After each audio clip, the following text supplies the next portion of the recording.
ഇന്നലെ ലീവായിരുന്നോണ്ട് നേരത്തെ ഉറങ്ങിയിട്ട് രാവിലെ നേരത്തെ എണീച്ച് ചായയുടെയും പല്ലിയപ്പൊക്കെ കഴിഞ്ഞ് ബാക്കി പ്രഭാത കാര്യങ്ങളൊക്കെ കഴിഞ്ഞ് പൊതുവാളിനെടുത്ത് നേരെ പുഞ്ചഗിരിയിലോട്ട് പോയി. അവിടെ ചെന്ന് ഓഫ് റോഡിങ്ങും കാര്യങ്ങളൊക്കെ ചെയ്ത് വൈബ് അടിച്ചിട്ട് നേരെ വെള്ളായണി കായലിൽ പോയി അതിൻ്റെ ഭംഗിയൊക്കെ ആസ്വദിച്ചിട്ട് നേരെ തിരിച്ചു വന്ന് കായൽക്കര ജംഗ്ഷനിലുള്ള നാടൻ ചായക്കടയിൽ ഒന്നൊരു സ്ട്രോങ് ചായയും മുട്ടക്കൊക്കെ കഴിച്ചു. പിന്നെ പോകാൻ നേരത്തെ ഒരു പുതിന കട്ടനൊക്കെ കുടിച്ചിട്ട് നേരെ വീട്ടിൽ വന്ന് കുഞ്ഞാപ്പയായിട്ട് കുറേ നേരം കളിച്ച്.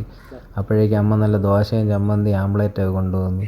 കട്ടൻ ചായയും കുടിച്ച് പഴയ മലയാളം പാട്ടുകളൊക്കെ കേട്ട് നല്ല ചെമ്പാവരി ചോറും മീൻകറിയും തോരനൊക്കെ കൂട്ടി ചോറ് കഴിച്ച് കിടന്നുറങ്ങി. വൈകുന്നേരം ചാടി എണീച്ച് വീണ്ടും ചായയൊക്കെ കുടിച്ച് കുളിച്ച് ഡ്രസ്സപ്പൊക്കെ ചെയ്ത് നേരെ ഒരു 7 മണിയായപ്പോൾ റെഡി ആയപ്പോഴേക്കും അമ്മ നല്ല മരിച്ചിനി മീൻകറി സെറ്റ് ചെയ്ത് വെച്ച് അതും കഴിച്ച് നേരെ കട്ടൻ ചായയും കുടിച്ച് എൻ്റെ അക്സസറി ഡ്രസ്സും എടുത്ത് അമ്മയിട്ട് ബൈയും പറഞ്ഞ് പൊതുവാളിനെടുത്ത് ഇറങ്ങിയപ്പോഴേക്കും ടയർ പഞ്ചർ. പിന്നെ കൈമനത്ത് വന്ന് ടയറൊക്കെ ഒട്ടിച്ച് 200 രൂപ നേരെ ശംഖുമുഖത്ത് വന്നു.